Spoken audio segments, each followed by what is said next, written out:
اولاد کی تربیت میں سب سے اہم چیز کیا ہے؟ ہم سمجھتے ہیں کہ تربیت میں ہماری گفتگو اثر انداز ہوگی، ہم دلائل کے انبار لگا دیں گے اور اولاد کو قائل کر لیں گے۔ اولاد قائل کرنے سے نہیں سیکھتی، اولاد آپ کے عمل سے سیکھتی ہے۔ ہم کہتے ہیں اولاد جب بڑی ہوگی، جب سمجھدار ہوگی تو پھر ہم ان کی تربیت کرنے لگیں گے، لیکن اس وقت وہ اس مرحلے سے نکل چکی ہوتی ہے۔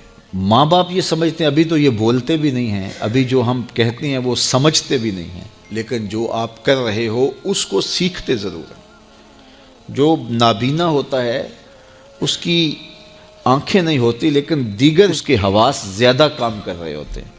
جب بچہ بول نہیں رہا ہوتا اور بچہ جب سمجھ نہیں رہا ہوتا تمہاری گفتگو کو، تو اس کی کاپی کرنے کی جو حس ہوتی ہے، نقل کرنے کی جو حس ہوتی ہے، وہ بہت زیادہ ہوتی ہے۔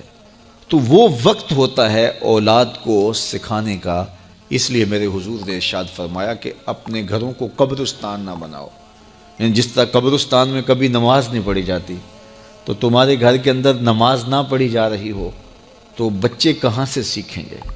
تو گھروں کے اندر مصلی ہونے چاہیے، گھروں کے اندر ماں بھی نماز پڑھے اور گھر کے بڑے افراد بھی اور باپ بھی، تو بچے پھر سیکھیں گے اور خود مصلی پہ کھڑا ہونا شروع ہوں گے۔ ابتداً وہ یوں ہی مصلی پہ آئیں گے۔ امام غزالی فرماتے ہیں ہر عمل پہلے ریا ہوتا ہے، پھر عادت بنتی ہے، پھر عبادت بنتی ہے۔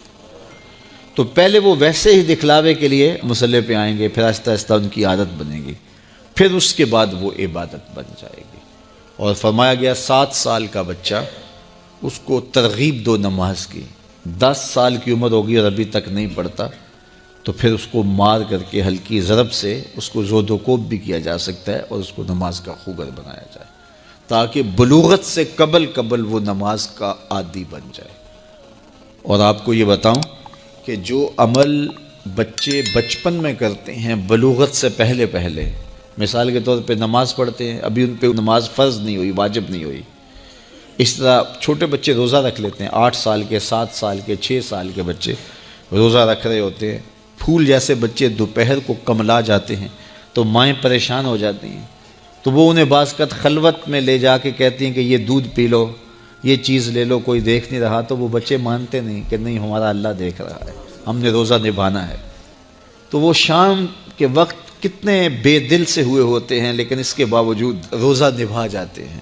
اس طرح عمرہ کرتے ہیں بچے، حج کرتے ہیں بچپن کے اندر، اسی طرح جو ہے وہ نمازیں پڑھتے ہیں اور دیگر نیک عمل کرتے ہیں۔ تو وہ ابھی تو نہ ان کے لیے نماز واجب ہوئی، نہ ان کے لیے روزہ واجب ہوا، تو وہ بچے بلکہ شب بیداریاں کرتے ہیں، راتوں کو جاگتے ہیں بچے۔ یہ حفظ القرآن جو بچے کر رہے ہوتے ہیں، تو یہ اتنی زیادہ محنت کر رہے ہوتے ہیں کہ آدھی رات اٹھ کے تو اپنا سبق یاد کر رہے ہوتے ہیں اور سارا دن قرآن مجید پڑھ رہے ہوتے ہیں۔ اس طرح سے نظامی کے بچے جو ابھی نابالغ ہوں، تو جو بچے ابھی بالغ نہیں ہوتے، تو جو عمل کرتے ہیں وہ نمازیں ہیں، روزے ہیں، حج ہے، عمرہ ہے، یا کوئی اور نیک عمل ہے، سارے کا سارا ثواب ماں باپ کے نامہ اعمال میں درج ہوتا ہے۔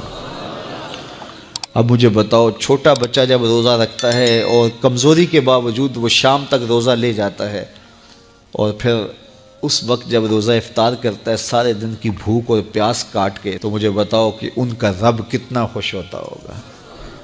اور کیونکہ نہ تو اس کے اندر کوئی تصنع ہے اور نہ کوئی اور بات، ان کا عمل ہی عمل ہے، اس میں خلوص ہی خلوص ہے، تو پھر وہ ماں باپ کے نامہ اعمال کے اندر وہ نیکیاں درج ہوتی ہیں۔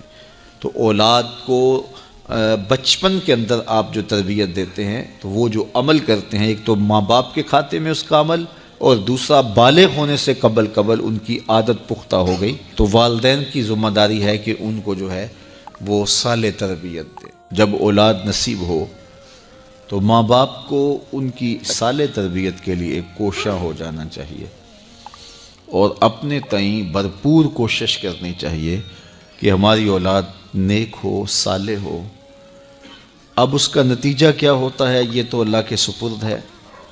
ایسا بھی ہوتا ہے زندوں سے مردہ اور مردوں سے زندہ۔ اچھی تربیت کا نتیجہ اچھا ہی ہوتا ہے۔ یہ خال واقعات ہوتے ہیں، انتہائی نااہل اولادیں ہوتی ہیں جو اچھے والدین کی آغوش میں پرورش پانے کے باوجود بھی بری ہوتی ہیں۔ اور برے ماحول میں پرورش پانے والی اولادیں اچھی ہو جائیں، یہ بھی خال خال واقعات ہوتے ہیں۔ تو ماحول سنوارتے ہیں، ماحول بگاڑتے ہیں، اس لیے اچھے والدین اچھی اولاد کی ضمانت ہیں۔ اللہ کے محبوب فرمایا کہ عورت سے نکاح کیا جاتا ہے لمالہا، لجمالہا، لحسبہا، اس کے مال کی وجہ سے اس سے نکاح کیا جاتا ہے، اس کے حسب و نسب کی وجہ سے اس سے نکاح کیا جاتا ہے، اور اس کی خوبصورتی کی وجہ سے اس سے نکاح کیا جاتا ہے۔ فرمایا کامیاب وہ ہوا جو دین کی وجہ سے نکاح کرتا ہے۔ عورت دیندار ہو، نیکوکار ہو، صالحہ ہو، اگر اس کے اندر باقی اوصاف بھی ہوں تو اچھی بات ہے، لیکن یہ سب سے بڑی بات ہے عورت کی دینداری، چونکہ کل کلاں اس نے ایک اولاد کی تربیت کا کفیل بننا ہے، اور اگر وہ صالحہ ہوگی تو تمہاری معاون ہوگی، ممد ہوگی، مددگار ہوگی، اور صالح اولاد کی تربیت میں اس کا ایک خاصا حصہ ہوگا۔ نکاح کے بعد مرد اور عورت دونوں کو یہ شدید آرزو ہوتی ہے کہ اللہ ہمیں صالح اولاد عطا کرے۔ اللہ جب اولاد نصیب کرے تو سب سے پہلے اس دنیا پہ آتے ہی ان کو غسل دیا جائے، یہ اولاد کا حق بھی ہے اور والدین کی ذمہ داری بھی۔ اس کے بعد ان کے دائیں کان میں اذان دی جائے اور بائیں کان میں اقامت کہی جائے۔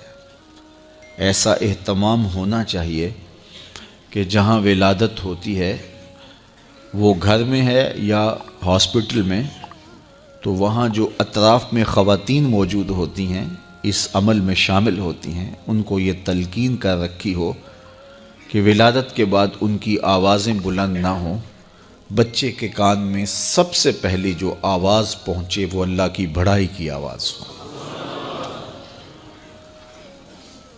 بچے کے کان میں اس وقت اذان کی آواز پہنچائی جاتی ہے جب وہ اپنی مادری زبان کو بھی نہیں سمجھ رہا ہوتا، چہ جائے کہ وہ عربی زبان کو سمجھے۔ تو ایک تو اذان کا فائدہ یہ ہے کہ جہاں اذان دی جاتی ہے وہاں شیطان بھاگ جاتا ہے، تو بچہ جب پیدا ہوتا ہے تو اس کے ساتھ ہمزاد جنم لیتا ہے، تو شیطان کو بھگانے کے لیے بھی اذان دی جاتی ہے۔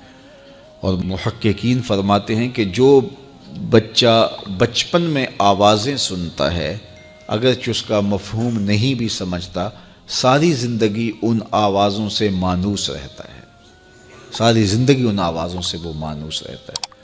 تو بچہ پیدا ہو تو سب سے پہلے اس کے کان میں اللہ کی بڑائی کی آواز پڑے، اور فلاح اور نیکی اور نماز کا بلاوا اس کے کان میں ہو، تاکہ اس کے لاشعور کے اندر یہ بات بیٹھی ہو، اور جب اسے پکارا جائے تو وہ دوڑ کے مسجد کی سمت آئے۔ پھر اس کو تہنیک دی جائے، یہ جس کو گٹی کہتے ہیں، اور وہ اگر کوئی صالح شخص دے تو اچھا ہے، ورنہ کوئی بھی تہنیک اس کو جو ہے وہ دے سکتا ہے، اور وہ کھجور ہے یا کوئی اور میٹھی چیز ہے جو اس کے تالو سے چمٹا دی جائے، اور وہ اتنی زیادہ نہ ہو بلکہ مناسب مقدار میں ہو، جس کو بچہ چاٹ لے تو اس سے خوشگوار روحانی اثرات مرتب ہوتے ہیں۔